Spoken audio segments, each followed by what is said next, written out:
Happy birthday अम्मी जी। आज मेरी वालदा की सालगिरह है और मैं उनकी इस सालगिरह पर उनका बहुत शुक्रिया अदा करना चाहता हूँ कि अगर मैं आज कामयाब हूँ तो ये सब उनकी मेहनतों का नतीजा है। तो अम्मी जी, आपकी इस मेहनत का बहुत बहुत शुक्रिया। मुझे याद है जब मैं छोटा था तो मुझे बंटे खेलने का बहुत शौक़ था और मैं एक दिन शाम तक घर नहीं आया और मैं बाहर लड़कों के साथ बंटे खेल रहा था। तो मेरी अम्मी जी मुझे ढूंढती ढूंढती उस जगह पर आई जहाँ पर मैं लड़कों के साथ बंटे खेल रहा था। तो मेरी अम्मी मुझे बड़े गुस्से से वहाँ से लेके आई और उन्होंने मेरे तमाम बंटे जो मैंने जीते थे वो फेंक दिए। मुझे उस वक्त बुरा तो बहुत लगा, लेकिन मैं अपनी वालदा के कहने पर घर चला आया और उन्होंने मुझे समझाया कि हम चाहते हैं कि आप कामयाब हों और अगर आप हमारी बात नहीं मानेंगे तो आप कामयाब नहीं हो सकते। उसके बाद मुझे याद है कि मैं इस तरह आवारा लड़कों के पास नहीं गया और शाम तक घर से बाहर नहीं रहा। और मैं शुक्रिया अदा कर, थैंक यू अम्मी जी कि आपने मुझे उस वक्त मुझे समझाया और मुझे सही ट्रैक पर रखा और मैं कामयाब हो सका। खुदा आपको सेहत अता करे और लंबी उम्र अता करे ताकि आप यूं ही हम सब की रहनुमाई करती रहें। God bless you and once again happy birthday. तो आज 4 सितंबर है और आज मेरी अम्मी जी की बर्थडे है और वो 81 ईयर्स की हो गई हैं और वो हम सब बच्चों से बहुत प्यार करती हैं और सबसे ज़्यादा मुझे, और हम खुदा के शुक्रगुजार हैं कि वो इतनी एज में भी हमारे साथ हैं।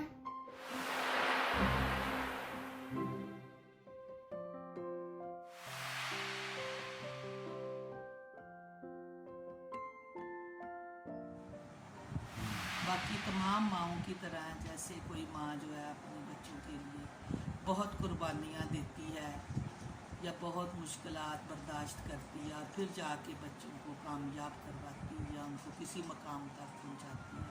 हमारी माँ ने भी दुनिया की सब माँओं से ज़्यादा ही जो है वो मेहनत की।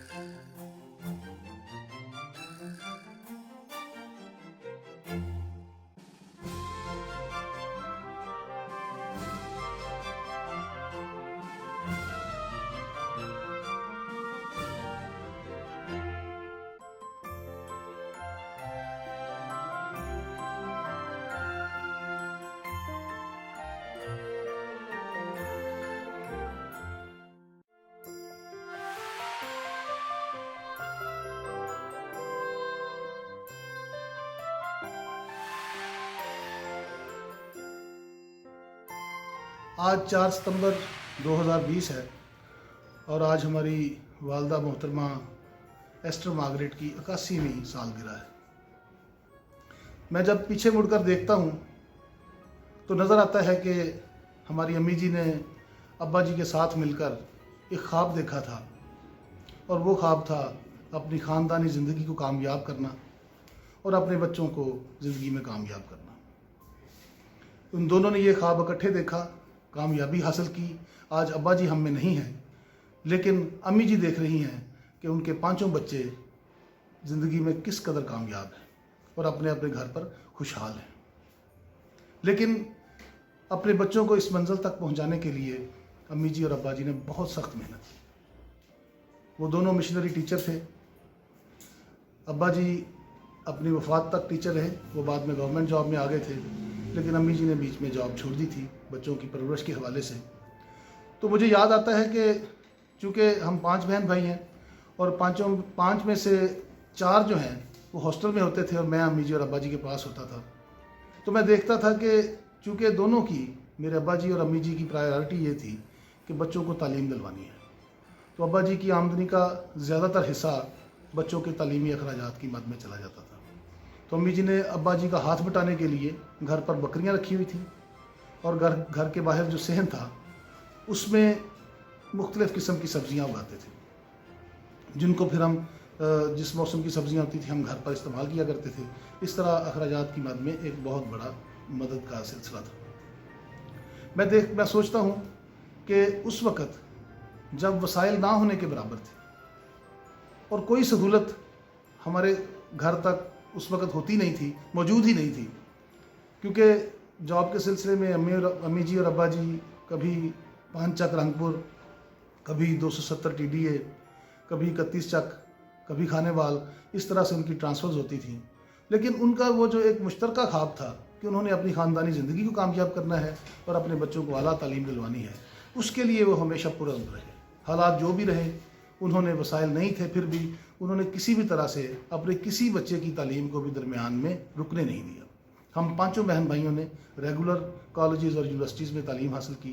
किसी का भी सिलसिला पढ़ाई का इस वजह से नहीं रुका कि अब्बा जी ने कहा या अम्मी जी ने कहा कि हमारे पास वसाइल नहीं है। मैं इसके लिए बहुत शुक्र करता हूँ, खुदावंद का बहुत शुक्रगुजार हूँ कि हमें ऐसे वालिदैन मिले जिनकी तरजीह ये थी कि उनके बच्चे तालीम हासिल करें।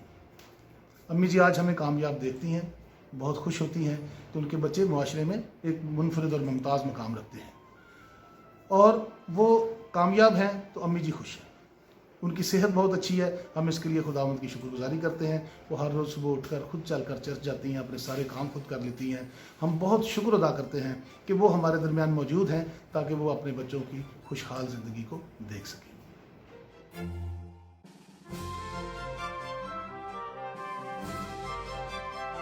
मैं ख़ास तौर पर अपने माँ बाप की नहायत शुक्रगुजार हूँ कि उन्होंने मुझे इस मकाम तक पहुँचाया और मैं आज अपने बच्चों के लिए उतनी मेहनत कर रही हूँ। अगर वो मुझे ना पढ़ाते तो शायद आज मेरे बच्चे भी इस काबिल ना होते। मैं अपने माँ बाप के लिए दुआ गो हूँ, ख़ास तौर पर अपने अब्बा जी के लिए कि खुदा बाप उनकी रूह को अब्दी आराम बख्शे और हमारी माँ को सेहत और तंदुरुस्ती बख्शे ताकि वो हमेशा उनका साया जो है वो हम पर कायम रहे। आमीन।